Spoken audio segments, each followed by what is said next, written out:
अमन के उजालों में हम अक्सर जंग की काली रात भूल जाया करते हैं। जी हाँ दोस्तों, मैं उस वक्त की बात कर रही हूँ जब भारत के सामने एक बहुत बड़ा चैलेंज उठ करके आता है। न सिर्फ भारतीय सेना के बल्कि हम सभी के मन में, हम सभी के सामने एक ऐसा मुद्दा उठता है that makes us to think about the true sense of India and its sovereignty. मैं बात कर रही हूँ उस वक्त की जब भारत और पाकिस्तान के बीच एक युद्ध होता है, एक ऐसा वक्त जहां पाकिस्तान और भारत के बीच में एक डिसिसिव बैटल होता है। दोस्तों, 1947 का वो टाइम था जब स्वतंत्रता के बाद just right after the independence Bharat ने पाकिस्तान के साथ ढेरों जंग लड़े। Whether it is 1947 war with Pakistan और it is 1971 war with Pakistan. मैं बात कर रही हूँ उस समय की एक ऐसा युद्ध जो कि 1947 और 1971 के युद्ध से एकदम अलग था। एक ऐसा युद्ध जहां भारतीय सेना को कोई एहसास नहीं था कि आगे आने वाले कुछ पलों में एक युद्ध होने वाला है। एक ऐसा युद्ध जो कि पीठ पीछे पाकिस्तान द्वारा रचा गया था। 30 मई 1999 ऑपरेशन बद्र के अंतर्गत पाकिस्तान आर्मी टेररिस्ट और मिलिटेंट की आइडेंटिटी लेकर के अपने आप को सोल्जर्स ना बता के टेररिस्ट और मिलिटेंट बता करके भारत में लाइन ऑफ कंट्रोल, जिसको LOC कहते हैं, क्रॉस करके भारत में घुस आती है। भारत के ऐसे बंकर्स पे एक इस तरीके से कब्जा करती है जिस तरीके से भारत को खबर तक नहीं लगे। भारत के ऐसे बंकर्स जो अलग अलग चोटियों पे क्लाइमेट के कारण कभी कभार छोड़ दिए जाते हैं, उन बंकर्स पे कब्जा करती है। न सिर्फ कब्जा करती है बल्कि भारतीय सेना द्वारा वहां छोड़े गए राशन को यहां तक कि इस्तेमाल भी करती है। 130 से ज्यादा चोटियां निकल करके ऐसी आई और घाटी निकल करके ऐसी आई जहां पाकिस्तान आर्मी बैठे हुए है और मकसद केवल 3। पहला, कश्मीर और लद्दाख को अलग करना, सेपरेट करना। दूसरा, नेशनल हाईवे 1 को ब्लॉक करना। और तीसरा, कश्मीर को भारत से अलग थलग करके पाकिस्तान में मिला देना। ऐसे मंसूब इरादों के साथ पाकिस्तान आर्मी, जो कि पाकिस्तान के जो जनरल उस समय आर्मी चीफ हुआ करते थे, परवेज मुशर्रफ की एक टैक्टिक्स, एक स्ट्रैटेजी के तौर पे भारत में LOC क्रॉस करके आते हैं। इसी के साथ पाकिस्तान की आर्मी ने भारत के अलग अलग सेक्टर्स को कैप्चर किया। उन सेक्टर्स की अगर मैं बात करूं, द्रास सेक्टर में मुस्को घाटी की मैं बात कर रही हूं। इसी के साथ साथ मार्कोला रिज और उसी के साथ साथ कारगिल में सिचुएटेड बटालिक सेक्टर, चोरबतला और सियाचिन के आसपास की कई सारी घाटियां और चोटियां जहां पे पाकिस्तान आर्मी बैठी हुई है और एक हाई अल्टीट्यूड पे बैठी हुई है, एक ऊंचे स्तर पे बैठी हुई है, जिससे नीचे की सारी प्रतिक्रियाएं, सारी मूवमेंट्स इंडियन आर्मी की दिखाई देती हैं। एक ऐसे एडवांटेजियस पोजीशन पे बैठी हुई है जहां किसी भी तरीके का इंडियन आर्मी का किसी भी तरीके का रिजाइलियंस कुछ काम नहीं करने वाला था। ऐसे टफ सिचुएशन में आज जानते हैं किस तरीके से भारत ओवरकम करता है अपने दृढ़ निश्चय के साथ, अपने करेज, अपने वेलर और अपनी बहादुरी के साथ। भारतीय सेना, इंडियन आर्मी, इंडियन एयरफोर्स और इंडियन नेवी ने किस तरीके से पाकिस्तान के इन सेनाओं को यहाँ भारत से निकाल फेंका, बाहर निकाल दिया, उसकी गाथा आज हम सुनते हैं।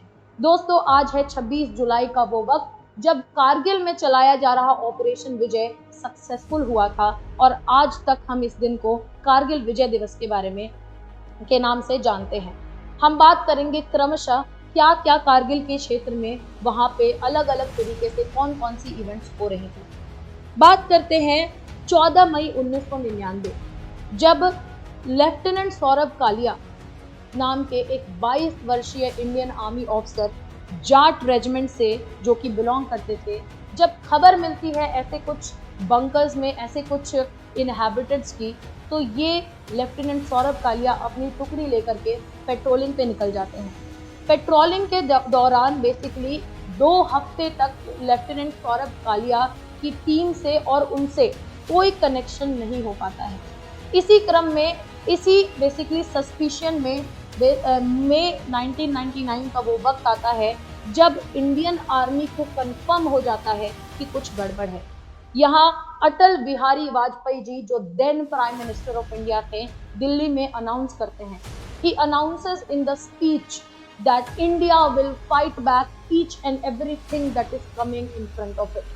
भारत पाकिस्तान के इस हरकत पे पाकिस्तान को मुंहतोड़ जवाब देगा और इसी के साथ शुरू होता है ऑपरेशन विजय. हम शांति चाहते हैं, ये तो दुनिया ने देखा. अब दुनिया ये देखेगी कि हम शांति की रक्षा के लिए और अपनी शक्ति का भी प्रदर्शन कर सकते हैं. लड़ाई के परिणाम के बारे में भी मेरे मन में कोई संदेह नहीं है. हमारी विजय निश्चित है और हम विजयी होकर दिखाएंगे. आप जानते हैं, करगिल की इस लड़ाई में जो भारतीय सेना ने, इंडियन आर्मी ने जिस ऑपरेशन को चलाया उसका नाम है ऑपरेशन विजय.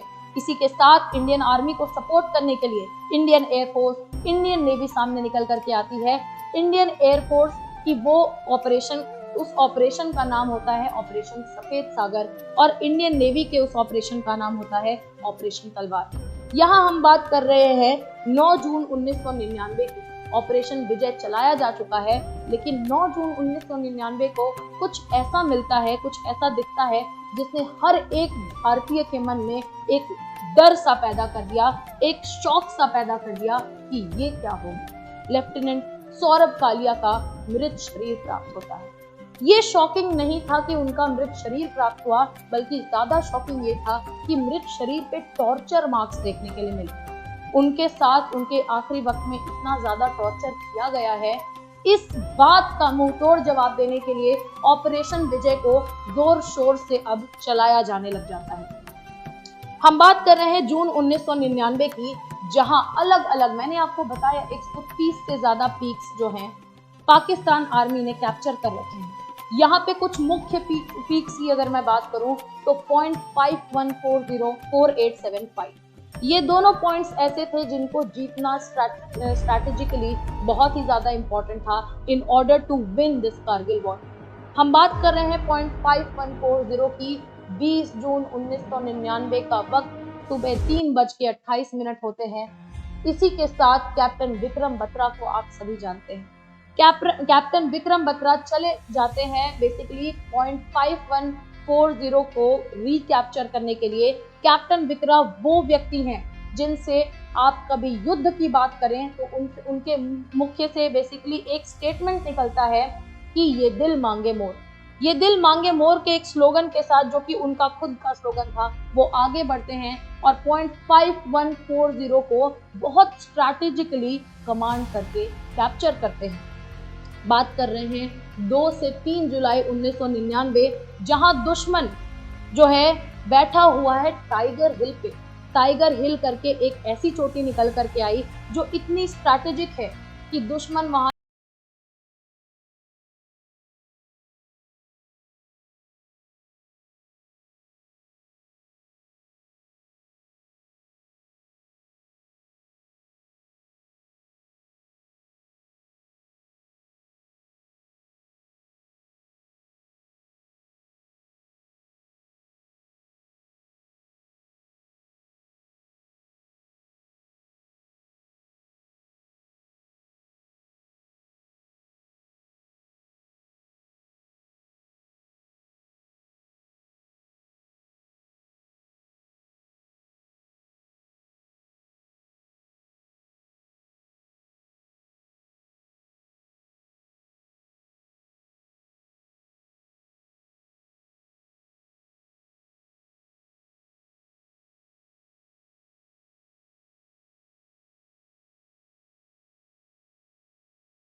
बिल क्लिंटन ने अंतरराष्ट्रीय स्तर पे नवाज शरीफ की बेइज्जती करते हुए नवाज शरीफ जी को कहा कि आप इस वक्त भारत से समझौता करने पर ध्यान दें और अपनी पूरी की पूरी सेना को वापस बुला लें। This was indeed a very shameful message that was given in the international areas of Pakistan. हम बात कर रहे हैं उस वक्त की जब 0.5140 जो है कैप्चर किया जा चुका है और 0.4875 की तरफ भारतीय सेना की 13 जैक राइफल्स निकल पड़ी है। 13 जैक राइफल्स जहां राइफलमैन संजय कुमार जैसे इतने वीर जाबाज देखने के लिए मिले कि उन लोगों ने बिना अपने प्राणों की चिंता किए आगे बढ़ करके इन सारे के सारे मिलिट्री एक्सपेडिशंस में पार्टिसिपेट किया, न कि पार्टिसिपेट किया बल्कि अपने योगदान में पूर्ण रूप से समर्पित हो गए। यहाँ हम बात कर रहे हैं 4 जुलाई जहाँ 18 ग्रेनेडियर्स में ग्रेनेडियर योगेंद्र सिंह यादव, परमवीर चक्र विजेता ग्रेनेडियर योगेंद्र सिंह यादव का नाम सुनते हैं। 18 ग्रेनेडियर्स ने द्रास सेक्टर पे वापस से कब्जा जमा लिया। बात कर रहे हैं वापस से 0.4875 की, जिसके बारे में हम जब चर्चा करते हैं तो कैप्टन विक्रम बत्रा जैसे जाबाज ऑफिसर का नाम एक बार फिर से देखने के लिए मिलता है। वापस से उस स्टेटमेंट के साथ, ये दिल मांगे मोर। कैप्टन विक्रम बत्रा सामने आते हैं। 0.4875 पे दोबारा अटैक किया जाता है जुलाई 5, 1999 और इस पॉइंट को जीतते हुए इंडियन आर्मी आगे बढ़ती है। इसी के साथ एकदम दृढ़ निश्चय का परचम देते हुए कैप्टन विक्रम बत्रा शहादत को नसीब होते हैं। कैप्टन विक्रम बत्रा के आखिरी मोमेंट में उन्होंने कुछ ऐसा कर दिखाया जिसकी हमें या आपको कोई उम्मीद न थी। कैप्टन विक्रम बत्रा के एक सहायक, उनके एक साथी थे जो उनकी जगह पे आगे बढ़ रहे थे। उन्होंने उस साथी को रोका, उसे कहा कि तू तो बाल बच्चों वाला है, तू आगे मत जा, मुझे जाने दे, तेरे घर पे तेरा इंतजार कर रहा है कोई। और कैप्टन विक्रम बत्रा इसी स्टेटमेंट के साथ आगे बढ़ते हैं, अपने साथी की जान बचाने के लिए शहादत को नसीब होते हैं, वीर गति को प्राप्त होते हैं। यहाँ पे इसी वक्त ये वो टाइम है जब अंतरराष्ट्रीय स्तर पर पाकिस्तान की थू हो चुकी है। जनरल परवेज मुशर्रफ, पाकिस्तान के then chief of army staff, ने वापस से एक नोटिस जारी की जहां ये सारे के सारे पाकिस्तानियों को वापस बुलाया। जी हाँ दोस्तों, ये वो वक्त है जब 11 जुलाई 1999 तक पाकिस्तान की सेना ने करगिल का वो जो क्षेत्र कब्जाया था उसको साफ करना स्टार्ट कर दिया, वापस अपने मुल्क में जाना शुरू कर दिया। और 14 जुलाई 1999 का वो वक्त है जब ऑपरेशन विजय, जो कि 3 मई 1999 से चलाया गया था, उसको सक्सेसफुल घोषित किया जाता है। 26 जुलाई 1999 का वो वक्त है दोस्तों जब पाकिस्तानी सेना कंप्लीटली कारगिल वाले रीजन से वॉश आउट हो जाती है, वापस चली जाती है।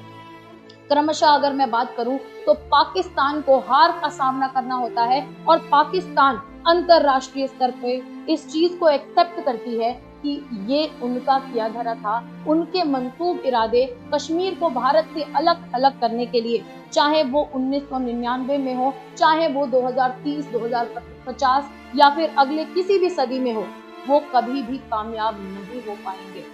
भारतीय सेना के इस परचम, भारतीय सेना के इस ट्रू करेज, वेलर और पेट्रियोटिज्म का ये रिकॉग्निशन जो सामने आता है, वो हमारे जहन में एक बहुत ही बड़ी पिक्चर बनाता है।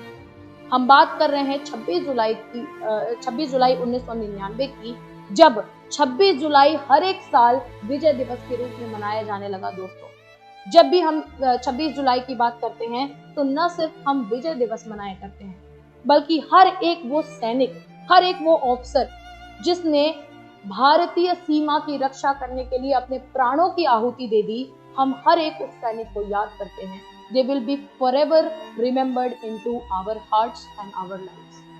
For this, thank you and Jai Hind.